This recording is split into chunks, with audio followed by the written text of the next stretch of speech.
வாழ்க வளமுடன்.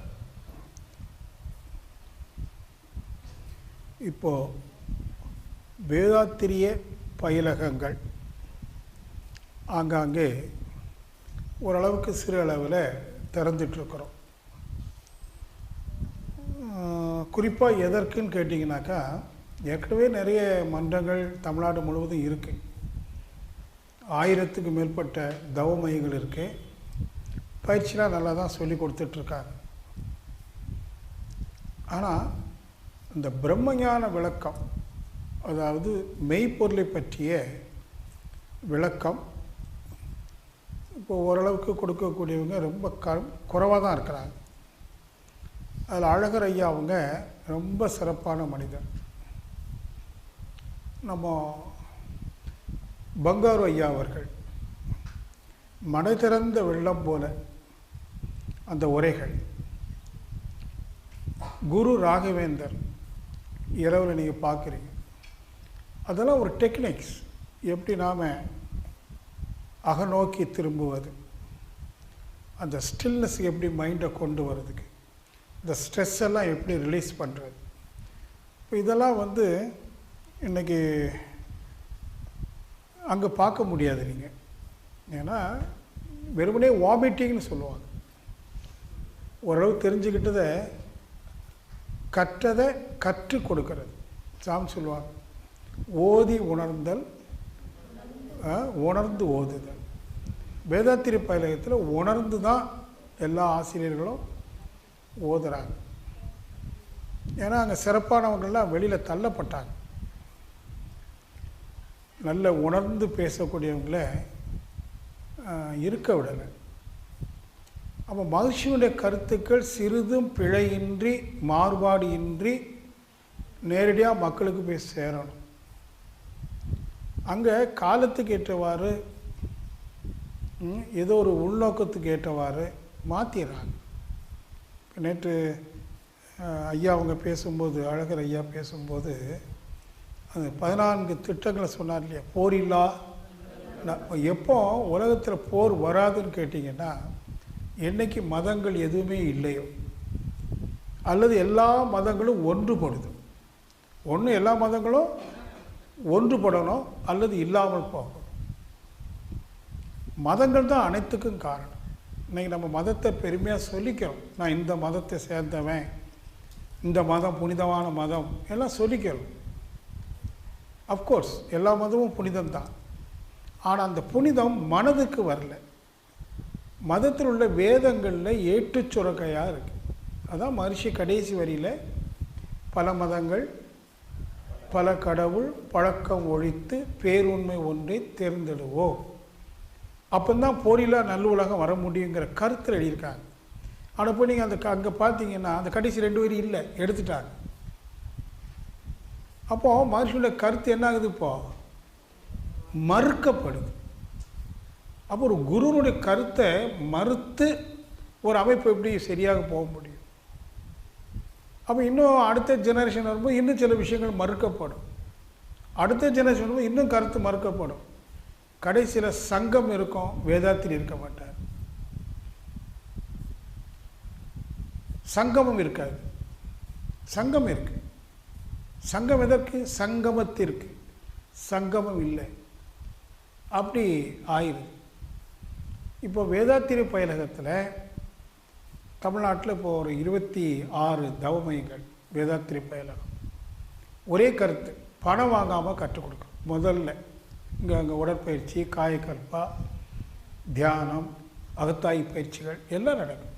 ஆனால் பணம் வாங்கிறது இல்லை. நீங்கள் இஷ்டப்பட்டால் நன்கொடை கொடுக்கலாம் அப்படின்னு வச்சுருக்கோம். குறிப்பாக அன்றைக்கி கோயம்புத்தூரில் பார்த்தீங்கன்னா காந்திபுரம், அங்கே மாதத்துக்கு ஒரு 40,000 to 50,000 வரைக்கும் செலவாகுது. வாடகை, பொறுப்பாசிரியர் ஒரு சின்ன ரெமுனரேஷன், அதிகமாக அவர் கொடுக்க முடியல. அவருக்கு உழைக்கிற உழைப்புக்கு ரெட்டிப்பு கொடுக்கணும். ஆனால் பண வசதி இல்லை, மின்சாரம், அப்புறம் மதியம் பயிற்சியில் சாப்பாடும் கொடுக்குறோம் இலவசமாக. ஆனால் நன்கொடை வருது, இல்லைன்னு சொல்ல முடியும், ஓரளவுக்கு வருது. ஆனாலும் ஷார்ட்டேஜ் இருக்குது. அது மாதிரி இப்போ தூத்துக்குடியில் பார்த்தீங்கன்னா ஆரம்பிச்சிருக்கோம். 20,000 ரூபா வாடகை. அந்த ஹால் இதை விட பெருசு, 400 பேர் உட்காரலாம். ஒரு நல்ல பொறுப்பாசிரியர் தேவைப்படுது, சம்பளம் கொடுக்கலாம். உங்களை யாராவது இப்படி பொறுப்பாக வரதா இருந்தால் வரலாம். இப்போ இந்த மாதிரி தமிழகத்தில் ஆங்காங்கே கொஞ்சம் கொஞ்சமாக திறந்து, நோக்கம் ஒரே நோக்கம். ஏன்னா இதுவரைக்கும் ஆன்மீக சரித்திரத்தில் அனைத்து மதத்தினரும் ஏற்றுக்கொள்ளக்கூடிய வகையில் ஆன்மீகத்தை விஞ்ஞான ரீதியில் சொல்லி வைக்கணும். அப்போ இது இன்னும் முழுமையாக போக போக என்ன ஆகிட்டோம்னா தானாக மதங்களெல்லாம் மறைஞ்சிடும். ஆனால் அதனுடைய வேகத்துக்கு நம்ம போக முடியுமான்னு சொல்ல முடியாது. ஏன்னா இன்றைக்கி மதத்தை நிலைநாட்டுவதற்காக பல கோடி செலவு பண்ணுறாங்க. எல்லா மதங்களும் மத மாற்றங்கள், அதுக்காக கோடி கோடி செலவு, ஃபண்ட்ஸ் வருது. நம்மள்கிட்ட ஃபண்டே இல்லை. சரியா, நிறைய ஃபண்டு வேண்டாம், ஞானம் வந்தால் போதும். நான் தான் நேற்று சொன்னேன், எனக்கு மதம் இல்லை, ஜாதி இல்லை, இனம் இல்லை, மொழி இல்லை, தேசம் இல்லை, யாதும் ஊர் யாவரும் கேளீர் தான்.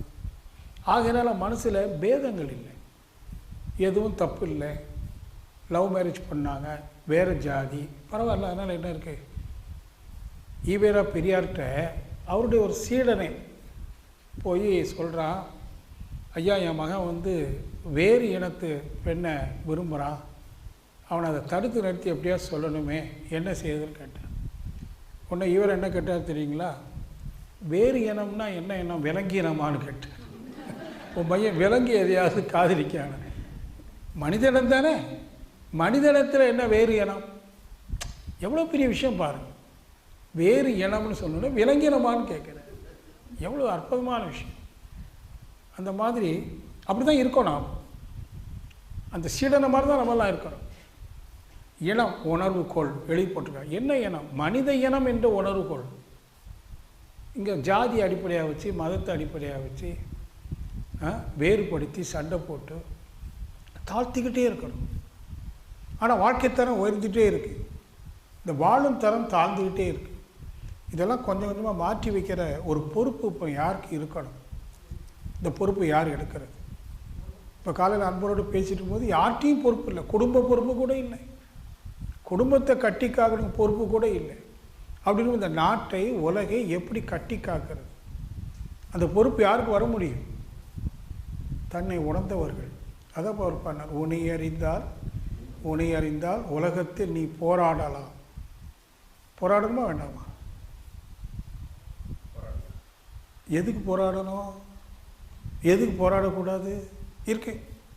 எதுக்கு போராடணும்? உலகம் ஒரு நல்ல கலாச்சாரத்தை உருவாக்குவதற்கு. இயேசு மகான் போராடினார், புத்தன் போராடினார், ஓஷோவும் சொன்னார், வேதாத்திரி மகர்ஷியும் சொன்னார். ஒரே மாதிரி ஒரு வாக்கியம். ஏன்னா நான் ஓஷோ புக்கிலையும் படித்தேன், வேதாத்திரி மகர்ஷி நேரடியாக சொல்கிறத நான் கேட்டிருக்கேன்.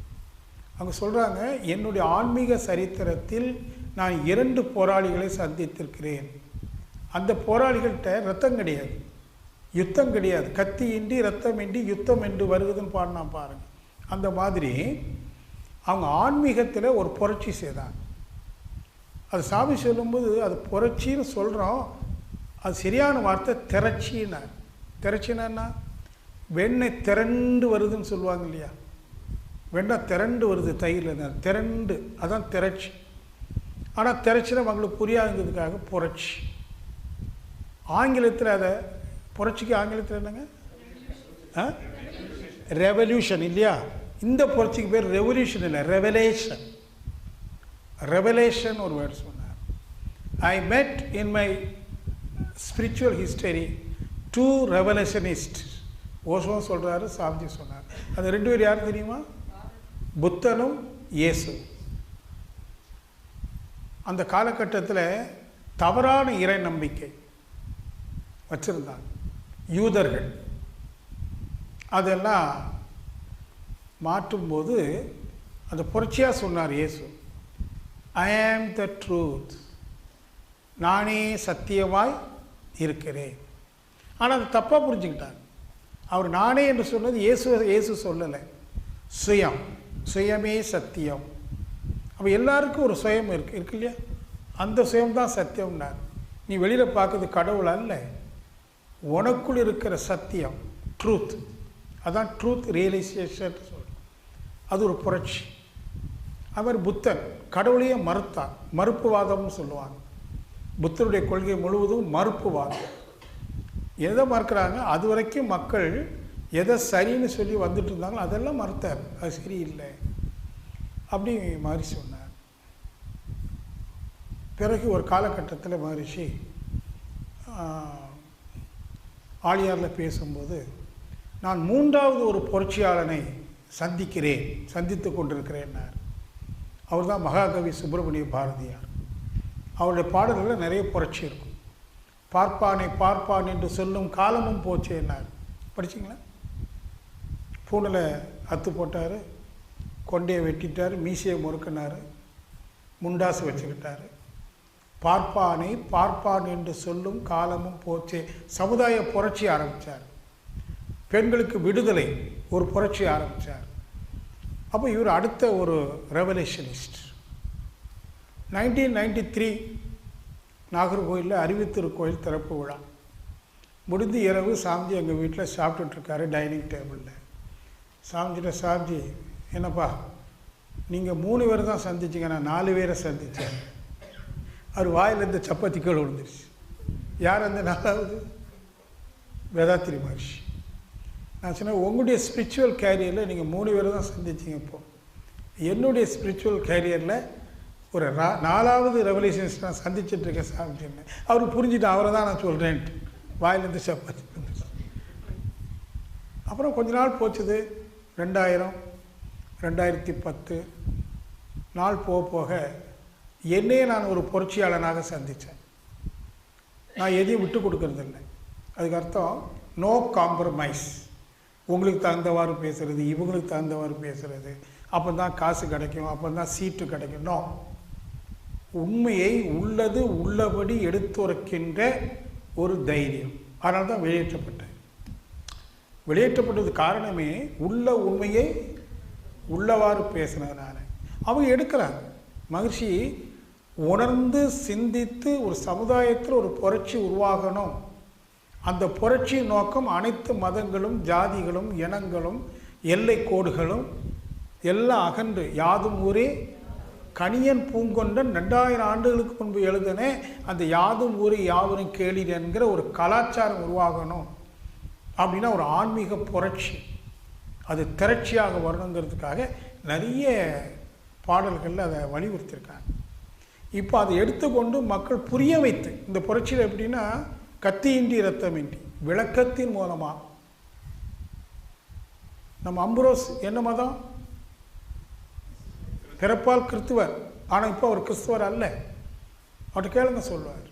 அவர் மனதில் நான் கிறிஸ்துவன் என்கிற பற்றோ உணர்வோ இல்லை. நான் மனிதன், மனித நேயம். அப்படி ஒரு கலாச்சாரம் உள்ள சமுதாயம் எதிர்காலத்தில் உருவாகுவதற்கு உங்களை எத்தனை பேர் பொறுப்பெடுக்க போகிறீங்க? நான் எடுத்துட்டேன். இப்போ அதனால தான் ஊர் ஊராக சுற்றிக்கிட்டே இருக்கிறேன். பல அன்பர்களை சந்திக்கிறேன். உணர்ந்தது அனுபவித்தது எல்லாம் பகிர்ந்து கொண்டு உங்கள் உள்ளத்தில் ஒரு மாற்றம், பேதம் இல்லை. காலையில் சொன்னோமே, பேதம் இல்லாத ஒரு போதம் இந்த மைண்டில் வரணும். எல்லா மனிதர்கள் இறைவனின் வெளிப்பாடு. இதில் ஏது ஏற்றத்தாழ்வு இருக்க முடியும்? மனிதன் உருவாக்குனது தானே. இந்த பழைய ஒரு சினிமாவில் பாவ மன்னிப்பு நினைக்கிறேன், இவர் அழகாக பாடுவார் அந்த பாடல். மனிதன் மாறிவிட்டார், அப்படி தானே அந்த பாட்டு? ஆமாம். மதத்தில் ஏறிவிட்டான். அதை கண்டான் விமானத்தை படைத்தான், இதை கண்டான் அதை படைத்தான், எதை கண்டான் மதத்தை படைத்தான். கேட்குறான் ஒரு கவிஞன், சிந்திக்கிறான். எதை கண்டு மதத்தை படைத்தான்? இயேசுநாதர் மதத்தை உருவாக்கலை. கிறிஸ்துவ மதம் இயேசுவால் உருவாக்கப்பட்டதல்ல. புத்த மதம் புத்தனால் உருவாக்கப்பட்டதல்ல.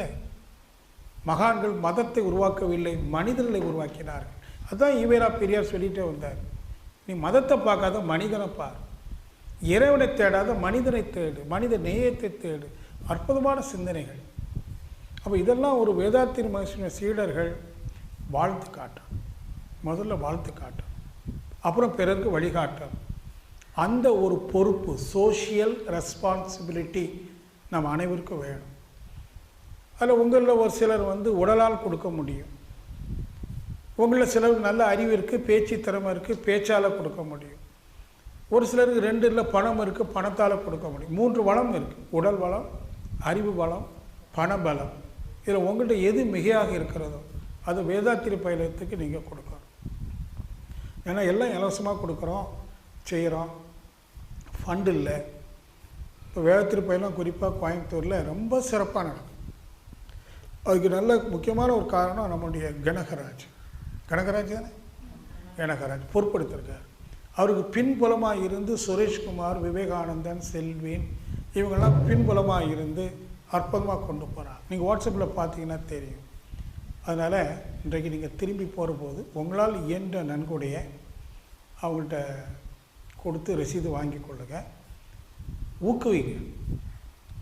உங்கள் ஊரில் ஒரு 40 பேர் 50 பேர் சேருங்க. இங்கே உள்ள ஆசிரியர்களை கூப்பிடுங்க. பயிற்சி 2வது கொடுப்போம், முதல் விளக்கம் கொடுப்போம். இப்படிலாம் இருக்குங்கிறத சிந்திக்க வைப்போம். அவங்களுடைய சிந்தனை தூண்டப்படட்டும், அவங்களுக்குள்ள ஒரு விருப்பம் வரட்டும். அப்புறம் அந்த விருப்பத்துக்கு ஏற்றவாறு செயல் வடிவம் கொடுப்போம் கொஞ்சம் கொஞ்சமாக. ஏன்னா ஏதோ ஒரு தனி மனிதனால் என்ன முடியும்னு கேட்பீங்க. பல தனி மனிதர்கள் சேர்ந்தாச்சுன்னா என்ன வேணாலும் செய்யலாம்.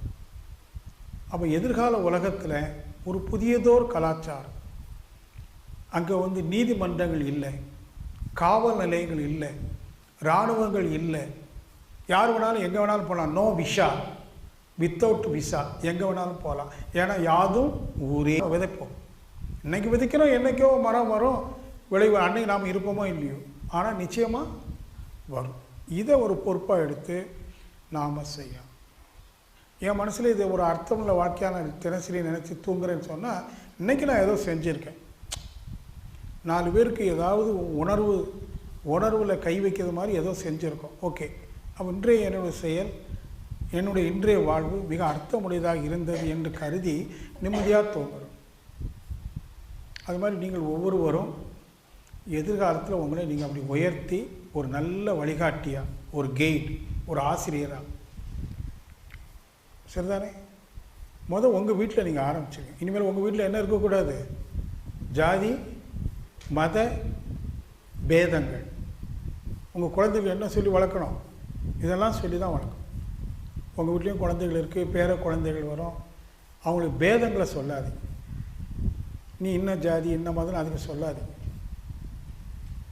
நிறைய தப்பாக நம்ம அப்பா அம்மா பழைய சமுதாயம் நமக்கு தப்பான வழியை காட்டிடுச்சு. இப்போ ஒரு புதியதோர் பாதை, அதில் எல்லோரும் சேர்ந்து நடக்கிற பாதை, அவனுக்கு ஒரு பாதை, எனக்கு ஒரு, எல்லோரும் சேர்ந்து நடக்கிற ஒரு பாதை, அதை உண்டு போகணும். இதுக்கெல்லாம் முக்கியமாக என்னான்னு கேட்டிங்கன்னா, இந்த 4 எழுச்சி இருக்குல்ல, அது எழும்போதே பேதங்களோடு எழுது. நான் இன்னார், ஐ ஆம் சோ அண்ட் சோ. அந்த 4 எழுச்சியே பேதம் மிகுந்தது. ஆனால் அந்த நான் அடக்கமுற்றால் உன்னை நீ அறிந்தால். எப்போ உன்னை நீ அறிய முடியும்? எழுச்சி பெற்றிருக்கிற நான் என்று அடங்குதோ அப்போ தான் நீ உன்னுடைய ரியாலிட்டியை உணர்ற. அதுக்கு பிறகு தான் நீ போராட முடியும், தலை வணங்காமல் வாழ முடியும்.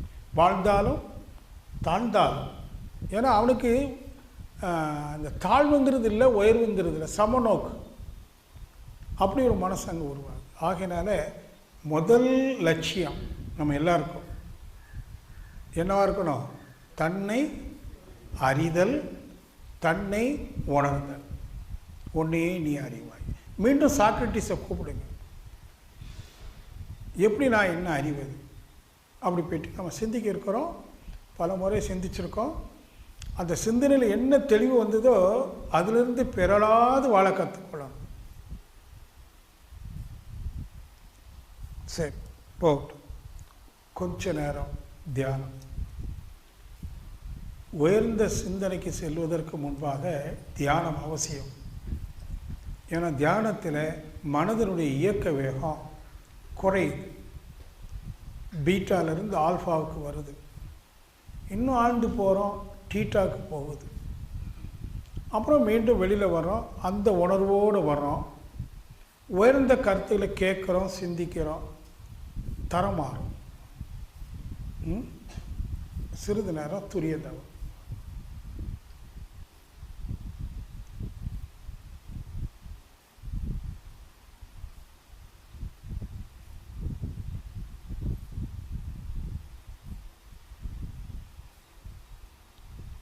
வாழ்க வளமுடன்.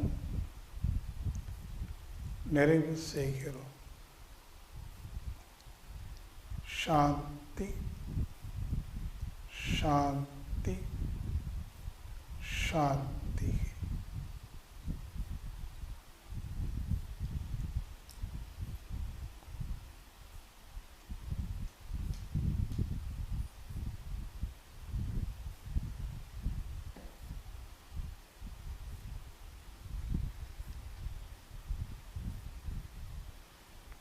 இந்த இடத்தை நாம் நல்லா பயன்படுத்திக்கிறோம். இந்த காலத்தை நல்லா பயன்படுத்திக்கிறோம். நாம் ஒன்றும் செய்ய வேண்டியதில்லை. இப்போ இந்த சூழலே அமைதியாக இருக்குது பார்த்தீங்களா? இதை உணர்வுக்கு கொண்டு வந்தாலே போதும்.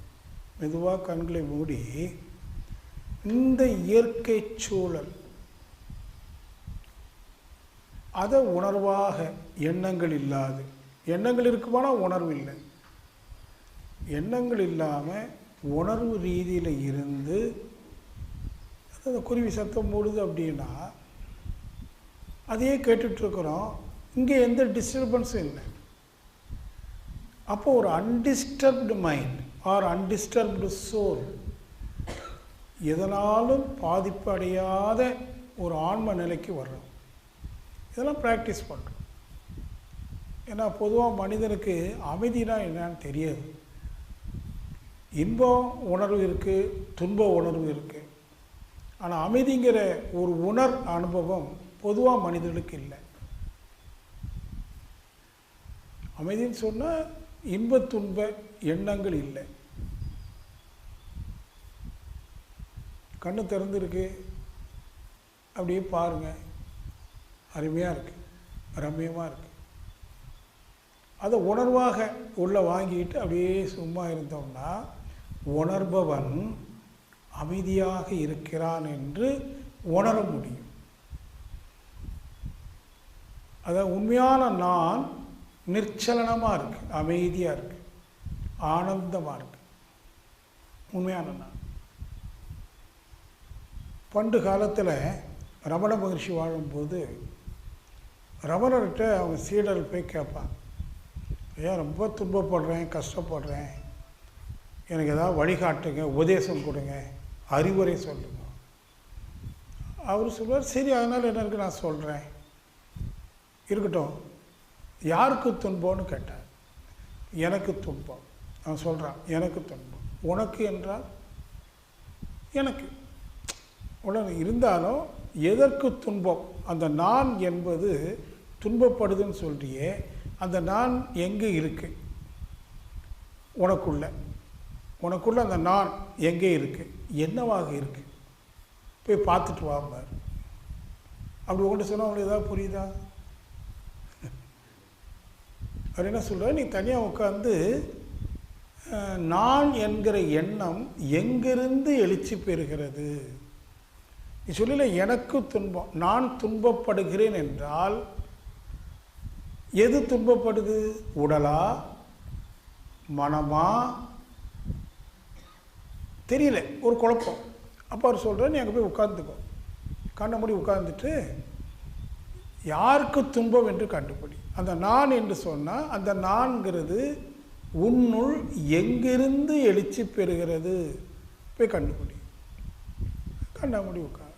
எப்படி உட்காரணும்? வேறு எந்த எண்ணமும் இல்லாமல் அதை வாட்ச் பண்ண வேண்டியிருக்கு. நான் எழுகிற இடம் எது என்று கண்டுபிடிக்கணுமானா என்ன வேணும்? எண்ணங்களாக அலையாமல் ஜஸ்ட் வாட்ச் வித்தவுட் தாட்ஸ். எண்ணங்கள் இல்லாமல் ஒரு கவனம். இந்த கவனம் சரியாக அமையுமானா, ஒடுங்கி ஒடுங்கி அமையுமானா நான் என்று ஒரு எழுச்சி இல்லை என்று அவனுக்கு அனுபவமாகும். இப்போது நல்ல தூக்கம், அங்கே நான்கிற எழுச்சி இருக்குமா? இல்லை. வேஷ்டி அவிழ்ந்து கிடக்கு தெரியுமா? ஒன்றும் இல்லை. அவன் இருக்கானா இல்லையா? யார்? தூங்கிக்கிட்டு இருக்கிறவன் இருக்கானா இல்லையா? இருக்கான். அவன் இருக்காங்கிறது அவனுக்கு தெரியுமா? தெரியாது. ஆமாங்கிறீங்க. நீங்கள் தூங்கும்போது நான் தூங்கி கொண்டு இருக்கிறேன், மிக மிக சுகமாக இருக்கிறது, அப்படியே தூங்குவீங்க? இல்லை. ஆனால் நீங்கள் இருக்கிறது எப்போ தெரியுது? விழிக்கும் போது தெரியுது. நான் தூங்கிட்டு இருந்தேன், நான் இருக்கு தெரியல தூக்கத்தில். எது விழிக்குது? நான். அப்படிதானே? நல்லா ஆராய்ச்சி பண்ணுங்க. எது விழிக்குது? நீங்களா எண்ணங்களா? எது தூங்குது? நீங்களா எண்ணங்களா? உறங்குவது போலும் சாக்காடு, உறங்கி விழிப்பது போலும் பிறப்பு. திருவள்ளுவர்கிட்ட அவருடைய சீடர் கேட்குறான், ஐயா அந்த பிறப்பு இறப்புனா என்ன? மனுஷனோட கேட்பான். பிறப்புக்கு முன் இறப்புக்கு பின் என் நிலை என்ன? அது மாதிரி கேட்குறான். எது பிறந்தது, எது வாழுது, எது சாகுது? அப்போ எது சாகுது? மரணம்னா என்ன? செத்து காட்ட முடியாது, இதுதான் மரணம்னு சொல்லி. அப்போ அவர் ஓமை சொல்லி சொல்கிறார், உறங்குவது போலும் சாக்காடு. மரணம் என்றால் உறங்குவது போல, பிறப்பு என்றால் உறங்கி விழிப்பது போல. அப்படிதானே சொல்லிட்டார். இப்போ நாம் சிந்திப்போம், உறங்குவது போலன்னா உறங்குவதுன்னா என்ன? ஒரு ஆய்வு செய்யும். உறக்கம்னா என்னங்க? படுத்துக்கிட்டோம், போத்திக்கிட்டோம், சார் அப்படி உறங்கிட்டோமா? நீங்கள் நல்லா ஆலோசிங்க. எப்படி உறக்கணும்? படுத்தோம், ஃபேனை போட்டோம், கொஞ்சம் போத்திக்கிட்டோம், அப்படி படுத்துக்கிட்டோம், உள்ளுக்கு வண்டி ஓடுது. நாளைக்கு காலையில் 4 மணிக்கு எந்திக்கணும், அப்போ தான் அங்கே போக முடியும், இங்கே போக முடியும், ஓகே. அப்படியே ஏதோ நினச்சிக்கிட்டே இருந்தோம், திடீர்னு காணாமல் போயிட்டோம். எங்கே போனோம்னு தெரியாது. திடீர்னு வித்தின் நோ மொமெண்ட் எண்ணங்கள் நின்றுச்சு. இது உறக்கம். அப்போ நீங்கள் உறங்கினீங்களா? எண்ணங்கள் ஓய்வாயிட்டா? எண்ணங்கள் ஓய்ந்தன, அதை உறக்கம்னு சொல்கிறோம். காலையில் முழிக்கிறோம், முழிக்கிறதுக்கு முன்னாடி முழிக்கணும் அப்படின்னு நினச்சி முடிச்சிங்களா? முழித்த பிறகு 4 மணி ஆயிருக்குமா அப்படின்னு நினைக்கிறீங்களா? முழித்த பிறகு எது முழிச்சது? எண்ணங்கள். 4 மணி ஆயிருக்குமா? அப்போ எது ஓய்வெடுத்தது? உறங்கிட்டு எண்ணங்கள். எது விழித்தது? எண்ணங்கள். அப்போ நீ என்னான? இப்போ எல்லாம் எண்ணங்கள். எண்ணங்கள் தான் உறங்கிச்சு, எண்ணங்கள் தான் விழித்தது, எண்ணங்கள் தான் சாகுது, எண்ணங்கள் தான் பிறக்குது. பாருங்கள், பிறப்பு இறப்பு எனக்கு இல்லை அப்படின்னு சொல்கிறாரு மறைமுகமா. எண்ணங்கள் தான் பிறக்குது, எண்ணங்கள் தான் அழியுது, உறங்குவது போல, உறங்கி விழிப்பது போல. அப்போ உங்களுக்கு மரணமா? உங்கள் எண்ணங்களுக்கு மரணமா? எண்ணங்களுக்கு தான் மரணம். அப்போ உனக்கு எண்ணங்களையே உறங்குது, எண்ணங்களே பிறக்குதுன்னா அப்போ நீ யாரு? உறங்கவும் இல்லை, விழிக்கவும் இல்லைன்னா நீ யாரு? அப்போ இன்னைக்கு யாரு? பதில் சொல்லாதீங்க தயவு செய்து. எந்த பதில் சொன்னாலும் தப்பு. நீ யாருன்னு கண்டுபிடிக்கணும். இப்போ நான் ஒரு கேள்வி கேட்குற ஆசிரியர் அல்ல, சிந்தனை தூண்டக்கூடியவன் தான். நீங்கள் உங்களுக்குள்ள கேளுங்க. ஆமாம், அப்போ எண்ணங்கள் தான் உறங்கிட்டு எண்ணங்கள் தான் விழித்ததுன்னா அப்போ நான் யார்? நான் என்ன பண்ணேன்? தெரியல. குழப்பம். நீங்களே இப்போ உங்களை குழப்பியாச்சு. இப்போ உங்களுக்கு நீ யாருன்னு தெரியாத போது உனக்கு ஏது துன்பம்? ஐயோ துன்பப்படுறேன்னா நீ யாருன்னே உனக்கு தெரியலையே, உனக்கு ஏதப்பா துன்பம்? உன் எண்ணங்களுக்கு தான் துன்பம். அப்படி தானே? அவன் திட்டான், உங்களுடைய ஈகோக்கு தான் அடி, உங்களுடைய எழுச்சிக்கு தான் அடி, உனக்கு இல்லை. உன்னுடைய ஈகோனா என்ன? உன்னுடைய எண்ணம். நான் ஒரு பெரிய ஆள், இந்த ஊர்லேயே பெரிய பணக்காரன், அவன் என்னை பார்த்து கேட்டுட்டான், அதனால் அவனுக்கு துன்பம். எதை பார்த்து கேட்டுட்டான்? என்ன பார்த்துன்னா அவன் எதை நான் நினைக்கிறான்? கோடீஸ்வரன், பணக்காரன், படித்தவன், பெரியவன், நான் இந்த ஊர்லேயே பெரியவன், என்னை பார்த்து கேட்டுட்டான்.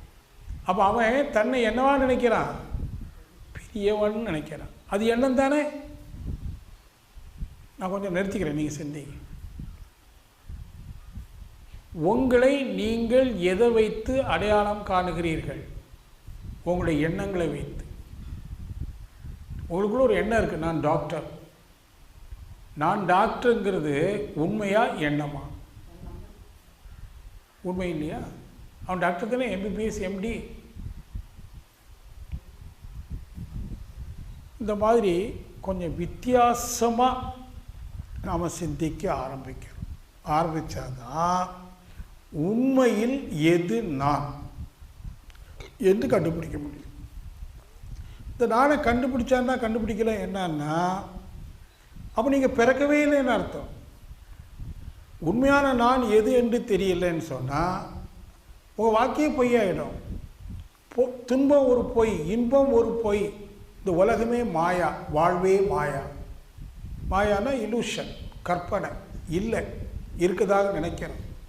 அதோ நீர், காணல் நீர் இருப்பதாக பார்க்குறோம், ஆனால் காணல் நீர் இல்லை, தாகத்துக்கு ஆகாது. அவர் நான் என்பது வெறும் காணல் நீர்.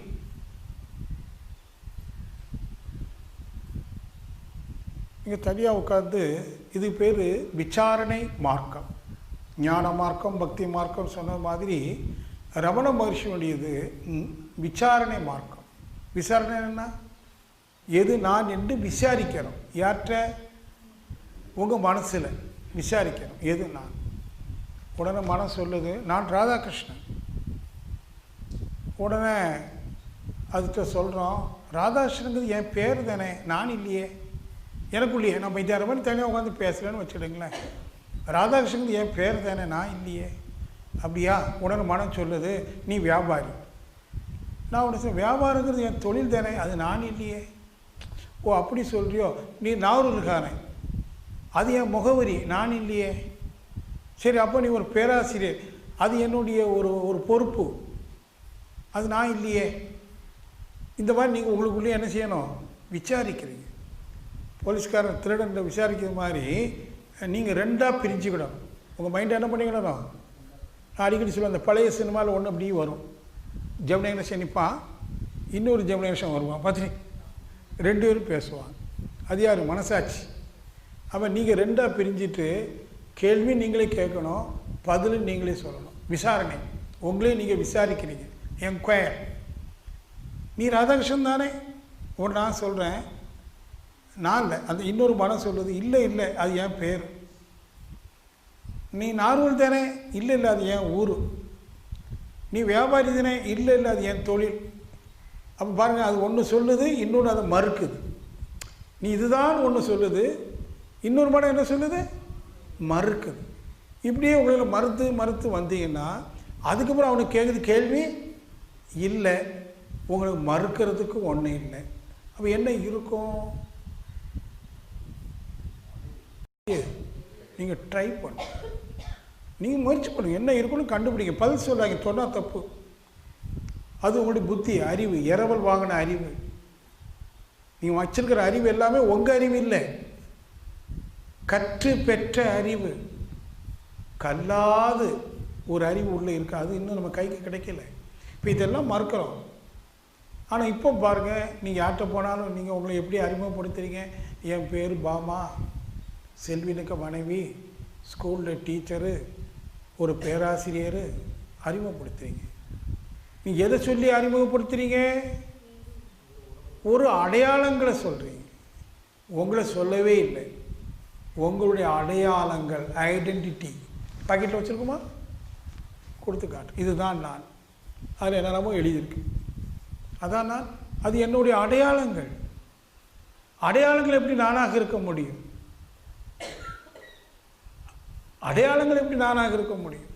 இந்த அடையாளங்களெல்லாம் கழிச்சிட்டு எது நான் கண்டுபிடிக்கணும். கொஞ்சம் கழித்து பாருங்கள், ஒரு 2 நிமிஷம் கண்ணை மூடி. எதெல்லாம் வைத்து உங்களை நீங்கள் அறிந்திருக்கிறீர்களோ, அறிவிக்கின்றீர்களோ, நல்லா கவனிக்கணும். எதையெல்லாம் வைத்து உங்களை நீங்கள் அறிந்து வைத்திருக்கிறீர்களோ, பிறரிடம் அறிவிக்கின்றீர்களோ, அதெல்லாம் அடையாளங்கள். அது நான் அல்ல, அடையாளங்கள் நான் அல்லன்னு அப்படியே கழித்து கழித்து கழித்து கழித்து அடையாளங்களே இல்லாத இடத்துக்கு வந்து நீங்கள் யாருன்னு இப்போ பாருங்கள். கண்ண மூடி பாருங்கள். அப்படி நான் சொல்கிறதுக்கு ஒரு ஆள் இல்லை. No identity. ஆனால் கடைசியில் என்ன மிஞ்சுது? ஒரு உணர்வு மட்டும் இருக்குது. அந்த உணர்வுக்கு நாம ரூபங்கள் இல்லை. நாமம் பெயர் இல்லை, ரூபமும் இல்லை. அப்படியானா யாருக்கு துன்பம்? துன்பம் இல்லை.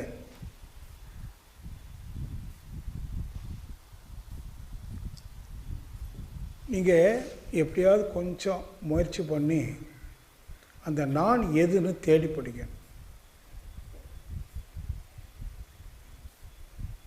கிடைக்கவே செய்யாது.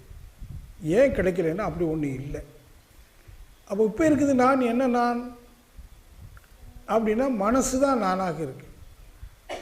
மனம்னா என்ன? எண்ணங்களின் தொகுப்பு, அனுபவங்களின் தொகுப்பு, பதிவுகளின் தொகுப்பு. இந்த ஆன்மா எத்தனை உடலை எடுத்திருக்கு, அத்தனை உடலில் இருந்தும் வாழ்கிற போது அது பெற்ற அனுபவங்களை பதிவாக கொண்டு, கரு அமைப்பு பதிவுன்னு சொல்கிறோம், அந்த பதிவினுடைய பிரதிபலிப்பு எண்ணங்கள், எண்ணங்களின் தொகுப்பு மனம், அதுதான் நான். இப்போ இருக்கிற நான், அது ஈகோன்னு சொல்கிறோம். தமிழை எழுவாய், சப்ஜெக்ட்னு சொல்கிறோமா இல்லையா? ஒரு வாக்கியத்தில் என்னெல்லாம் இருக்குது? Subject, object, predicate. எழுவாய், செயல்படும் பொருள், பயணி. இந்த எழுவாய்னா என்ன? நான். எதை அடிப்படையாக கொண்டு எழுது? அனுபவம். என்ன அனுபவம்? நான் கலெக்டர். என்ன எல்லோரும் என்னன்னு கூப்பிடுறாங்க? கலெக்டர். என்னன்னு கூப்பிடுவோம்? கலெக்டர். ஒரு வியாபாரி ரோட்டில் போகிறான், தேங்காய் வியாபாரி, அவனை எப்படி கூப்பிடுவோம்? தேங்காய். அவன் தேங்காவா? அவனும் திருப்பி பார்ப்பான், ஐயா கூப்பிட்டீங்களா? ஆமாம் வா. அவனும் மனசுலேயே ஊறி போச்சு, என்னன்னு? நான் தேங்காய் வியாபாரி. அது மாதிரி தான் கலெக்டர். நான் கலெக்டர், டாக்டர். அப்படி தானே? நீங்கள் உங்களுக்குள்ள அப்படியே போங்க, நீங்கள் யாருன்னு. இப்போ நீங்கள் ஆசிரியர்னா நான் ஆசிரியர், பாமா. அம்மா நீங்கள் யாருன்னா ஆசிரியர். நீங்கள் ஆசிரியரா? ஆசிரியர் தொழில், தேங்காய் வியாபாரம், மருத்துவம் வியாபாரம், அடையாளங்கள். உங்களுக்குன்னு சில அடையாளம் இருக்குது, இல்லைன்னு சொல்லலை. ஆசிரியர் இருக்கனால அது ஒரு அடையாளம். ஆனால் நீ ஆசிரியர், நீ ஆசிரியர் இல்லை, அது ஒன்று அடையாளம். அடையாளங்கள் எல்லாம் கழித்து விட்டு அடையாளம் இல்லாது இருக்கிற நான் எது? அதான் வேணும்.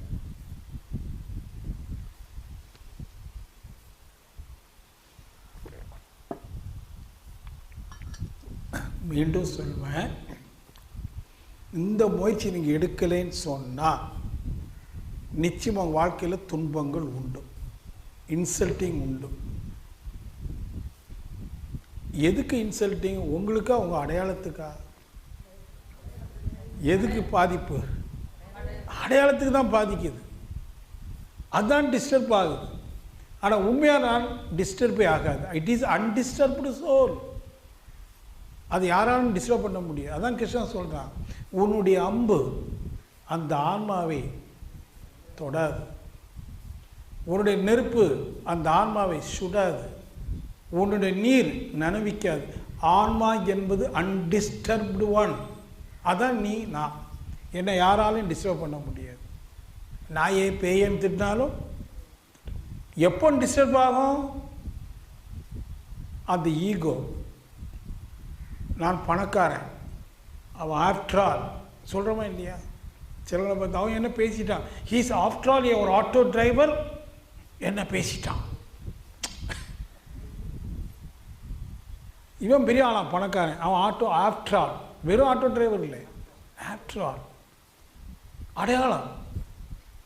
அவன் ஆட்டோ டிரைவர் தான், நாட் ஆஃப்டர் ஆல். உனக்கு என்ன இருக்கோ அது அவனுக்கு இருக்குது. ஆனால் நம்ம இந்த பேதப்படுத்துகிறோம் பாருங்கள், எழுவாய், எழுச்சி, அதுதான் நானாக அலையுது. ஈகோ. ஈகோங்கிறது வேற ஒன்றும் இல்லை, கெட்ட வார்த்தை இல்லை. உன்னுடைய அடையாளத்தின் எழுச்சி, அதற்கு ஒரு சின்ன இன்சல்ட்டிங் வரும்போது உனக்கு துன்பம் ஜாஸ்தி ஆயிடுச்சு. உனக்கு அடையாளமே இல்லைன்னா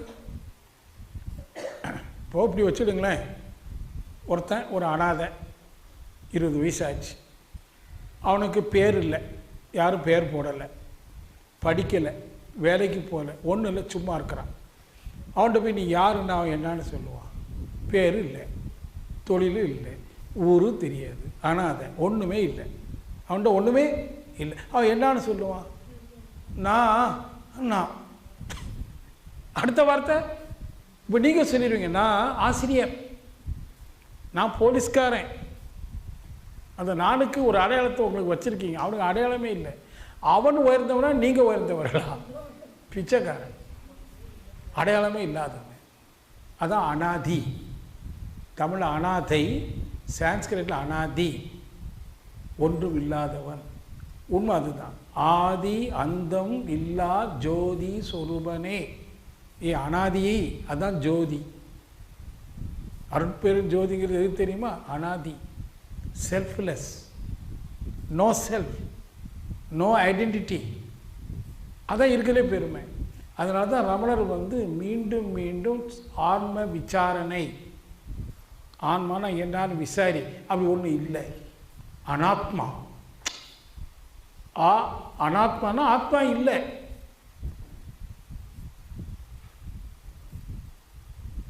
அப்போ ஆத்மீகம் இல்லை, ஒன்றும் இல்லை. A state of nothingness. அதான் புத்தம். புத்தம் சரணம் கச்சாமி. புத்தம் என்று சொன்னால், புத்தாஹுட் என்று சொன்னால் எ ஸ்டேட் ஆஃப் நத்திங்னஸ். அப்போ நான்லாம் இல்லையான்னா இருக்கேன். உணர்வு தான் நானாக இருக்கு. எனக்கு அடித்தா வலிக்கும், உங்களை அடித்தா வலிக்கும். உடலுக்கு வலிக்கா, உனக்கு வலிக்கா? உடலுக்கு. அப்போ உனக்கு இல்லை. சொல்லு, யாருக்கு வலிக்குது? உடலுக்கு. உனக்கு இல்லை. அப்போ வலி என்பது ஒரு உணர்வு, அது இன்னாருக்கு என்று சொல்வதுக்கு இல்லை. நம்ம சொல்லிக்கிட்டோம் எனக்கு. இந்த உடலுக்குள்ள வியாபித்து இருக்கிற ஒன்று அது எல்லையற்றது. அது எல்லைக்கு உட்படும் போது வலிக்குது. உடலுக்கு வலி, மனதிற்கு வேதனைன்னு சொல்கிறோம். ரெண்டும் இல்லை. எப்போ? அனாத்மா. அஃப்கோர்ஸ் உடலுக்கு அடித்தா வலிக்கும், மனதுக்கு அடித்தா, மனதை அடிக்க முடியுமா? உங்கள் மனசை அடிக்க முடியுமா? உங்கள் மனசு அடி வாங்கியிருக்கா? சொல்லடி, கல்லடி, சொல்லடி. கல்லால் அடித்தால் உடல் வலிக்கும், சொல்லால் அடித்தால் மனதிற்கு வேதனை. இந்த உடலுக்கு வலிக்கும் சொன்னால் கூட உண்மை, மனதிற்கு வலிக்க வேண்டிய அவசியம் இல்லை. ஏன்னா உன் மனம் அது நீ அல்ல, உன்னுடைய ஈகோ. நான் டாக்டர், நான் பணக்காரன், அவன் பேசிட்டான். நீங்கள் இதெல்லாம் கொஞ்சம் ஆலோசிக்கணும். இந்த மனவேதனைங்கிறது ஏன் எழுதுனா, மனம் என்பது நத்திங் பட் ஈகோ. மனதனுடைய அடக்கம் என்பது உணர்வு. இது கொஞ்சம் கடினமான விஷயம். ஆனால் மீண்டும் சொல்கிறேன், இந்த ஆராய்ச்சியில் தான் ஒரு ஆன்ம சாதகன் போகும், ஆத்ம விசாரணை என்ற ஒன்று. இப்போது நான் மீண்டும் வேறு மாதிரி பேசுகிறேன். நான் டாக்டர் அல்லது ஒரு கலெக்டர் என்று சொல்கிறோமே, அது நான் டாக்டர் என்பது சரியா, டாக்டர் என்பது எனது தொழில் என்பது சரியா? டாக்டர் என்பது எனது தொழில், அதாவது தொழிலை போட்டுருங்க, எனது. டாக்டர் என்பது எனது, பணக்காரன் என்பது எனது. இப்போ நானாக இருக்கிறேன்னா எனதாக இருக்கிறேனா? நான் டாக்டர் என்று சொன்னால் நானாக இருக்கிறேனா எனதாக இருக்கிறேனா? எனது என்பது உடைமை பொருள், நான் என்பது உடையவன். உடையவன் உடையவனாக இருக்கிறானா, உடைமை பொருளாக இருக்கிறானா? இப்போ உடைமை பொருளாக இருக்கு. அது சரியாது, இலக்கணமே பிழை. No grammar in this. ஒரு கிராமர் இருக்கணும், ஒரு இலக்கணம். நான் என்பதற்கு ஒரு இலக்கணம் இருக்கணும். இப்போ இலக்கணம் பிழை ஆயிடுச்சு. நான் என்கிட்ட பார்த்து நீ யாருன்னு கேட்கா, நான் எனது. நான் யாரு? எனது. தேங்காய் வியாபாரி பார்த்து தேங்காய்னு போட்ட மாதிரி, தேங்காய்ங்கிறது அவனது. அப்போ நீங்கள் உங்களை எதை வைத்து அடையாளம் காணுகிறீர்கள்? உங்களுடைய எனதுகளை வைத்து. நாம் பேசுகிற வார்த்தையில் எதுவுமே நீங்கள் என்ன பண்ண முடியாது, சென்சார்லாம் பண்ண முடியாது, எடிட்டிங் பண்ண முடியாது. பண்ண போச்சு, முழுசு உள்ளே வாங்கி கொள்ளுங்க. நான் ஆசிரியன், அது எனது தொழில், எனது mind, not me. It is mine. அந்த மைன் இப்போ என்னவா இருக்கு? மீ. இலக்கண பிழை.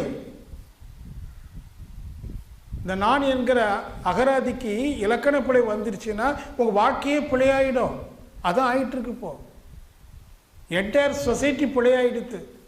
நம்ம கலாச்சாரம் பிழை, எல்லாம் பிழை. ஏன்? Grammatically mistake.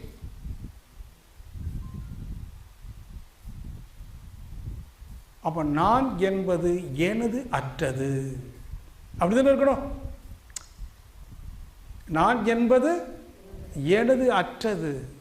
ஆனால் இப்போ இருக்கிற நான் எனதோடு கூடியது. இன்னும் சொன்னால் எனது என்பதே நானாக இருக்கிறது. மாயா. அப்போ எனதெல்லாம் கழிச்சிட்டா நான் இருப்பேன் தானே. என்னவாக இருப்பேன்? சொல்ல முடியாது. அதுக்கு ஐடென்டிட்டி இல்லை, எல்லை இல்லை. It is eternal. இப்போ நான் எல்லைக்கு உட்பட்டிருக்கேன். டாக்டருக்கு ஒரு எல்லை தானே. நான் டாக்டர் மட்டுமே, கலெக்டர் இல்லை. ஒரு எம்எல்ஏனா எம்எல்ஏ மட்டுமே, மினிஸ்டர் இல்லை. ஒரு மினிஸ்டர் மினிஸ்டர் மட்டுமே, சீஃப் மினிஸ்டர் இல்லை. ஒரு சீஃப் மினிஸ்டர் மட்டுமே, பிரைம் மினிஸ்டர் இல்லை. பாருங்கள், எல்லைக்கு உட்படுது. இப்போ இருக்கிற நான் எல்லைக்கு உட்பட்ட எனதுகளால் உருவான ஒரு சிறிய நான், ஒரு கற்பனை நான், ஒரு காணல் நீர். இந்த நான் எதுக்கு யூஸ் இல்லை, யூஸ்லெஸ். அதனால தான் மீனிங்லெஸ். உண்மையான நான் அடையாளம் அற்றது. அடையாளம் இல்லாததுனால் எல்லையற்றது, எல்லையற்றதுனால் முழுமையானது. ஏக பரம்பொருள், பரபிரம்மம். எங்கே போகிறோம் பாருங்க. இப்போ நாம் உங்களோட விசாரணை உங்களை எங்கே கூட்டிகிட்டு போகுது? அடையாளங்கள் இல்லாத, எல்லை இல்லாத, சரணம் இல்லாத, குணம் இல்லாத, நிற்சலன நிர்குண பரபிரம்மமாக உங்களை அப்படியே முழுமையாக்கு. அப்போ இந்த விசாரணை அகத்தில் நடக்கணும். இதுக்கும் உபனிஷத்தில் இருக்கு, வேதத்தில் சொல்லப்பட்டிருக்கு. அது பேர் நேதி. நேதி, நேதி. மூணே வார்த்தை, மூணு ஒரே வார்த்தை ரிப்பீட் பண்ணுறாங்க. நேதி, நேதி, நேதி. அப்படின்னா it is not, it is not, it is not. இதுவல்ல, இதுவல்ல, இதுவல்ல. வெங்காயத்தை உரிக்கிறோம், வெங்காயம்னா என்னான்னு கண்டுபிடிக்குது. கடைசியில் என்ன இருக்கும்? வெங்காயம் இருக்காது. வெங்காயத்தை உரிக்க உரிக்க அவர் உங்களை உரிங்க, நிர்வாணப்படுத்துங்க. புத்தன் அதை நிர்வாண கதின்னு சொல்கிறான். சட்டையை கட்டுறேன், பனியனை கட்டுறேன், வேட்டியை கட்டுறேன், ஜட்டியை கட்டுறேன், நிர்வாணங்கிறேன். அதுவல்ல. உங்கள் மனதை பொறுத்து கொண்டிருக்கிற போர்வைகள், அடையாளங்கள். நீங்கள் பொருத்தப்பட்டிருக்கிறீர்கள். உங்களுடைய உண்மைத்தன்மையை, மறைபொருளை ஏதோ ஒன்று போர்த்தி இருக்கு. எது பொறுத்தது? உங்களுடைய எனதுகள். நான் பணக்காரன் அல்லது ஏழை, நான் படித்தவன் அல்லது படிக்காதவன், இத்தகைய போர்வைகள் உங்களை போர்த்தி இருக்கு. நான் இன்னார் இன்னார் இன்னார் என்று சொல்லக்கூடிய பல இன்னார் உங்களை போர்த்தி இருக்கு. ஒவ்வொன்றா கழட்டுங்க. இது நான் அல்ல. வெங்காயத்தை உரிச்சு போடுற மாதிரி இது நான் அல்ல. கடைசியில் உருகிது ஒன்றும் இல்லை. என்ன மிஞ்சும்? என்ன மிஞ்சும்னா சூன்யா. அங்கே ஒன்றுமே. எப்போ ஒன்றும் இல்லையோ அதை சுத்தம்னு சொல்கிறோம். சுத்தம்னா ஒன்றும் இல்லை, அசைவு இல்லை. ஏதாவது இருந்தால் அசையும். இந்த மைக் அசைதா? இல்லைம்பிங்க, அசையுது. உள்ளே இருக்கிற அணுக்கள் என்ன ஆகுது? சுழலுது. இது ஆகவே ஒரு எல்லையை கட்டுது. எங்கு அசைவு இருக்கோ அங்கு எல்லை இருக்கும். எங்கு சரணம் இருக்கோ அங்கு எல்லை இருக்கும், குணம் இருக்கும். எங்கு சலனம் இல்லையோ, நான் சொல்கிறதுக்கு சலனமே இல்லை, எழுச்சியே இல்லை, அடக்கம். அப்போ எல்லையில்லா பெருவழி வந்துடும். அதுதான் அல்டிமேட் ட்ரூத். அது ஆனந்த ஸ்வரூபம், நிர்குண பரபிரம்மம். இப்போ நான் என்னவா பார்க்குறேன்? நிர்குண பரபிரம்மமாக, எங்கும் வியாபித்திருக்கக்கூடியவனாக, சர்வஞனாக, சர்வ வியாபியாக, எல்லாமாக, நித்திய ஆனந்தமாக, நித்திய புருஷனாக. நித்திய புருஷனா எட்டர்னல் பீயிங். எனக்கு பிறப்பும் இல்லை, மரணமும் இல்லை. இந்த ஆன்மா பிறக்கவும் இல்லை, சாக போகிறதும் இல்லை. இது நித்திய புருஷன், நித்திய ஆனந்தம். இதெல்லாம் ஒரு கதி. கதி நிர்வாண கதி. புத்தன் அற்புதமான விஷயம். அவன் எதை மறுத்துட்டான்? நீங்கள் சொல்லக்கூடிய கடவுளை மறுத்தான். நீங்கள் நினைக்கிற நானே மறுத்தான். ஏதோ புத்தனை அலட்சியமாக பேசுவாங்க. அவரை இல்லாமல் ஆக்கணுங்கிறதுக்காக இவரை உருவாக்குனாங்க, இந்த ஆதிசங்கரனை. ஆன்மீக சரத்தை போட்டிங்கன்னா ஆதிசங்கருக்கு இந்திய மன்னர்கள் ஊக்கம் கொடுத்தாங்க. ஏன்னா புத்த மதம் தலைத்து விடக்கூடாது, புத்தனை அழித்து விட வேண்டும். புத்த மதத்தை அழிக்கணும், நான் இல்லைன்னு சொல்ல மாட்டேன். ஆனால் புத்தனை யாராலையும் அழிக்க முடியாது. Buddhahood. What is the real meaning of Buddhahood? The wholeness of the nature, without identifications, without mask. அதான் மறுப்பு. நான் இன்னார் இல்லை மறுக்கிறான், கடவுள் என்று ஒருவர் இல்லை மறுக்கிறான். அது நாத்திகம் இல்லை, அது உண்மைக்கு அழைத்து செல்லக்கூடிய ஒரு பாதை, பேதங்கள் இல்லாத ஒரு பாதை. புத்தன் அதை அடைகிறான். நம்ம எல்லாரும் ஒரு ஸ்டேட்டில் புத்தா ஹுட்டுங்கிற நிலைக்கு வரணும். அங்கே என்னென்னா ஆனந்தம் மட்டுமே, வேறு ஒன்றும் இல்லை. ஏதோ நான் கொஞ்சம் உணர்ந்தது அப்படி இப்படி பட்டுன்னு சொல்லிட்டேன். உங்களுக்கு புரிஞ்சிருக்கணும்னு அவசியம் இல்லை. ஏன்னா அது எப்போ புரியும்னா, நீங்கள் தனியாக உட்காந்து இதெல்லாம் ரீகலெக்ட் பண்ணி ஆய்வு செய்து உங்கள் அனுபவத்துக்கு அது சரியாக வருதான்னு பார்த்து சுயமாய் சிந்தித்தே தெளியும். நீங்கள் இன்றைக்கி நான் பேசினேன், கேட்க நல்லா இருக்குது, புரியலை தான், அவர் ஏதோ நல்லா பேசிட்டார், நான் நல்லா பேசுகிறேன், நீ சர்டிஃபிகேட் கொடுக்குறதுக்கு சொன்னது அல்ல. உங்களுக்குள் அது நிகழும். அப்போ நீங்கள் உங்களுடைய அல்டிமேட் ரியாலிட்டியை நீங்கள் என்றைக்கு பார்க்குறீங்களோ அது அடையாளமற்றதாக, நிர்வாணமாக. நிர்வாணம்னா புரிஞ்சுதா உங்களுக்கு? ஒன்றும் இல்லை, எ ஸ்டேட் ஆஃப் நத்திங்னஸ். ஆனால் ஒரு பியூட்டி என்ன தெரியுமா உங்களுக்கு? எப்போ ஒன்றுமில்லை என்கிற இடத்துக்கு போகிறீங்களோ அங்கு எல்லாமாக இருப்பது தெரிஞ்சிடும். நான் அடிக்கடி சொல்ல ஒரு mathematical equation, infinite, zero is equal to infinitive. ஜீரோனா என்ன? ஒன்றும் இல்லை. இன்ஃபினிட்டினா என்ன? சொல்ல முடியாத நம்பரில் எது மிகப்பெரிய நம்பர்? இல்லை, சாதாரண கணிதத்தில் இப்போ சின்ன பையன்கிட்ட கேட்டால் 10மா, அவனுக்கு 10 வரைக்கும் தான் சொல்லிக் கொடுத்துருக்காங்க. சரி தானே? இப்போ 100 வரைக்கும் சொல்லிக் கொடுத்துருக்காங்க, 100மா. இன்னும் சொல்லிட்டு இருக்கான், மில்லியன், பில்லியன், ட்ரில்லியன் சொல்லிகிட்டே போகிறான். சரி, இன்னும் சைபர் போட்டுக்கிட்டே இருக்கலாம். எவ்வளோ சைபர் போடலாம்? ஒன்று கூட போட்டுக்கிட்டே இருந்தால் அது மல்டிபிள் ஆகிட்டே இருக்கும். இன்ஃபினிட்டிவ், அளப்பரிய.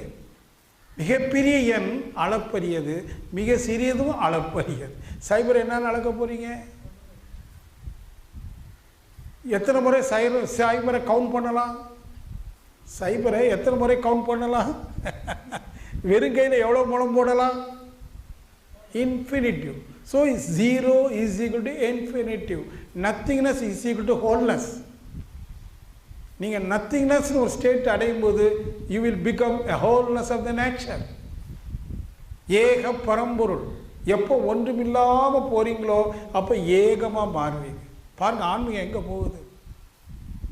ஆத்மானந்த சுரூபம் சொன்னால் என்ன? First you have to attain the zeroness, zero frequency. then you will become the wholeness of the nature. நீங்கள் ஏக பரம்பொருள். இதுக்கு ஏது துன்பம், ஏது அவமானம்? It is untouchable soul, undisturbed soul. இது யாராலும் தொட முடியாது. இது எங்கே வருது? ஒரு வீரம் வருது பாருங்கள், ஒரு ஆன்மீக பலம், ஸ்பிரிச்சுவல் கரேஜ். இவன் தான் போராடுறான், புரட்சியாளன். ஆனால் இந்த புரட்சியை நான் நடு ரோட்டில் போய் சொல்கிறேன்னு வைங்களேன், எனக்கு ஒரு சிலுவையில் அரைஞ்சிருவான் என்ன. இயேசுநாதர் கிறுக்கேன். அவன் ஒரு மலை குண்டில் போய் சொன்னானா நானே தெய்வம்னு பிடிச்சி சிலுவையில் அரைஞ்சிட்டான் கிறுக்குப்பேன். ஆமாம் தானே? இந்த உலகம் அப்படித்தான். ஏன் உங்கள்கிட்ட என்னால் தைரியமாக சொல்ல முடியுது? நீங்கள் பணம் கொடுத்து விரும்பி என்னையா சொல்கிறேன்னு கேட்க வந்திருக்கீங்க. அதனால் உங்களால் என்ன சிலுவையில் அறைய முடியாது. ஆனால் நான் நடு ரோட்டில் இன்னும் சொல்லவும் முடியாது. சொன்னால் கிறுக்கேன். பாரதி ஒரு கிறுக்கேன், அவனை ஞானக்கு இருக்கும் பாரு. ஆகவே உங்களுடைய முயற்சி ஆத்ம விசாரணை செய்கிறதுக்கு உங்களுடைய அடிப்படை தகுதி சமாதானம். நான் மீண்டும் மீண்டும் எதை வலியுறுத்துகிறேன்? சமாதானம். இந்த கணவர் தான் எனக்கு அப்படின்னா புரியுதானே? இவர் தான் உங்களுக்கு, அவ தான் உங்களுக்கு. ஏங்க அம்ரோஸ் அவங்க தான் சொல்லியிருக்கீங்க, அவங்க தான் அவங்க.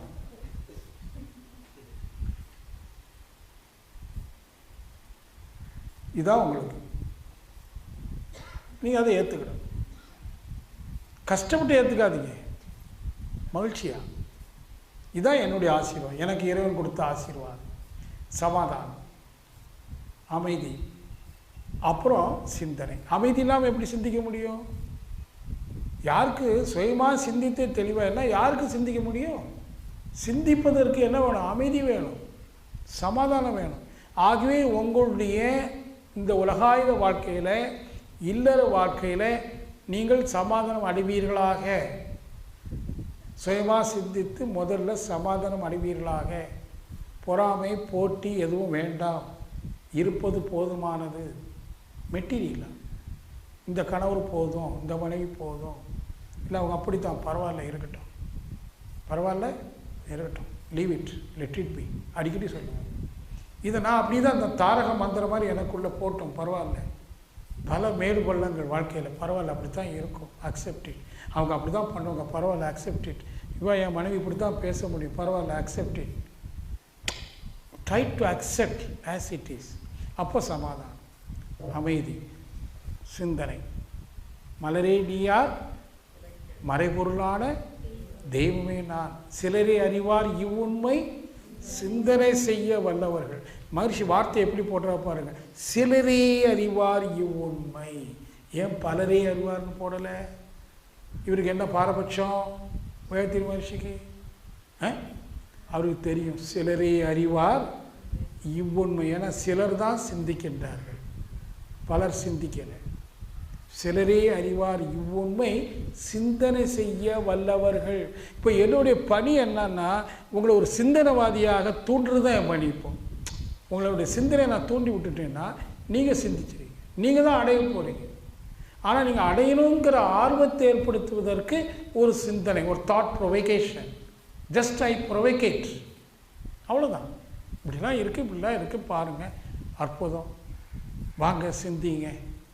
இப்போ நீங்கள் நீ சிந்திக்கணும். அப்போ சிந்திப்பதற்கு, சார் ஒரே குழப்பமாக இருக்குன்னா எப்படி சார் சிந்திப்பேன்? குழப்பத்திலேருந்து வாங்க, சமாதானத்துக்கு வாங்க. சமாதானம் எந்த பொருளை வைத்து சமாதானம் அடைய முடியாது. பக்குவம், புரிதல்.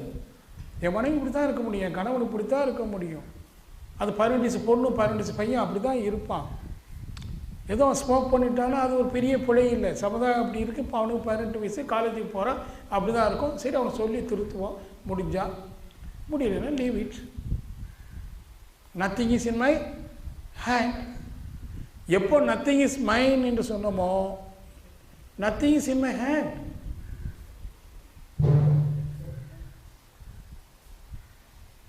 இப்போ உங்களுடைய உண்மையான அந்த சுய ரூபத்தை, சச்சிதானந்தை, உங்களுடைய ஆத்மாவை அல்லது உங்களுடைய ஆத்மானந்த ஸ்வரூபத்தை, சச்சிதானந்தத்தை எது மறைச்சிட்டு இருக்கு? உங்களுடைய அடையாளங்கள், உங்களுடைய எனதுகள், உங்களுடைய எனதுகள். அதான் பிரச்சனை. வேற ஒன்றுமே பிரச்சனை இல்லை. எனது, இந்த ப்ராப்ளமே சேல இருக்கு, எனதுல இருக்கு. என்ன எனது? நான் டாக்டர், அவன் ஆஃப்டர் ஆல், நான் ஆம்பளை, நான் கணவன், நீ ஆஃப்டர் ஆல் ஒய்ஃபு. அப்படி தானே போயிட்டுருக்கு, வீடு அப்படி தானே போயிட்டுருக்கு. அங்கேயே அடிபட்டு போச்சே. என் மனைவி என்னுடைய நெக்ஸ்ட் பர்சன், நான் வந்து first person, my second person எனக்கு யார்? என் ஒய்ஃப். நான் அவளை தாழ்த்துறேன். அதான் பாரதி சொன்னேன், 2 கண்ணில் ஒரு கண்ணை குத்தி என்னையா பார்க்க போகிறேன்னா. பாரதியினுடைய பாடலில் வரும், 2 கண்ணில் ஒன்றை குத்தி நீ என்ன காட்சி காண முடியும்? முழுமையாக காண முடியுமா? மனைவி உனக்கு சமம். வீட்டில் ஆரம்பிக்கணும், கணவன் மனைவி உறவில் 2 பேரும் சமம். குழந்தைகளாக இருந்தாலும் அவர்களுக்கு உணர்வுகள் இருக்குது, அவருடைய உணர்வை நான் மதிக்கணும். ஆகவே அவனும் சமம், எல்லாம் சமம். வீட்டிலேயே சமம் இல்லை, நீங்கள் சமுதாயத்தில் எப்படி சமத்தை ஏற்படுத்த முடியும்? வீட்டில் என்ன, உங்கள் மனசுலேயே சமம் இல்லையே. காலையில் ஒன்று நல்லா இருக்கீங்க, சாயங்காலம் நல்லா இல்லைன்ட்டீங்களே. No stability. உங்கள் மனசில் ஸ்டெபிலிட்டி இல்லையே. அப்போ இதெல்லாம் சிந்தனையின் மூலமாக எல்லா விஷயத்தையும் நல்லா புரிந்து ஆழ்ந்து, ஆமாம் இவ்வளவுதான் அப்படின்னு ஒரு முடிவுக்கு வந்துட்டீங்கன்னா அப்புறம் ஈஸி.